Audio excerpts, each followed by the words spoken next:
Joe Rogan Podcast. Check it out. The Joe Rogan Experience. Train by day, Joe Rogan Podcast by night. All day. All right, gentlemen, happy to have you both here today. I know this is something the world's been waiting a long time for, so glad we could finally all get into a room together. Thanks, Joe. I love what you kids have been doing with these podgrams and Instachats. Shut the fuck up, you senile bag of bones. His brain is made of dust, Joe. Do you really want a president with dust for brains? Settle down, settle down. We're just getting started here.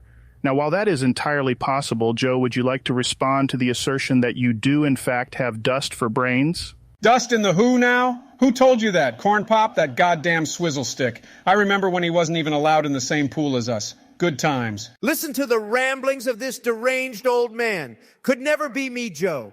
This is what the liberal agenda does to you. You know, people are already saying that Donald Trump was the greatest Joe Rogan Experience guest of all time.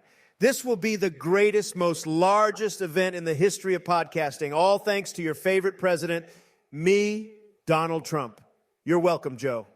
Gentlemen, I'd just like to remind both of you that you both begged to be on, and I'd much rather be doing DMT in the woods with Eddie Bravo, but here we are. So please, cut the bullshit and let's get after it. President Biden, this question is for you. I, for one, am scared shitless that this war in Ukraine is going to end up with nukes flying. Is this where we're headed? Putin's a savage. How are you going to stop him from getting to that point? You can stop there, Joe. I can tell you exactly how not to stop it from happening. By smoking crack and banging whores on corrupt energy boards, Joe. Sounds familiar, Joe? How's little Hunty doing, by the way? You fall asleep and he lose another laptop? Hey, you keep my Hunty out of this. The little Dickens, he was a war hero, man. Shot in Battle of Waterloo, Charlie surrounding him. Just him and the Predator out to stop that goddamn alien. You want to talk aliens, Joe? While you were asleep at the wheel, 9 billion bad hombres crossed our border and voted for you, Joe. You stole the election. Everyone knows it. Could you check that, Jamie? Don't you check a goddamn thing, Jamie. Back in my day, Jamie was just a lady's name. We'd all take her behind the bleachers, sniff her hair, take off her bridges.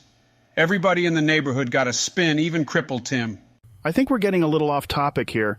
Don, you mentioned aliens. Be real with me. Have we made contact? Wouldn't you like to know, Joe? I'm the world's greatest businessman, Joe.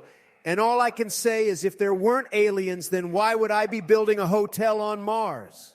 I knew an alien once, and I helped him find his way home with the government on our tails, man.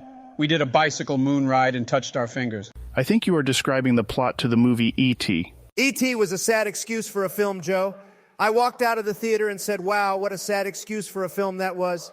Steven Spielberg is as overrated as they come. Could never be half the producer or president as me, Joe.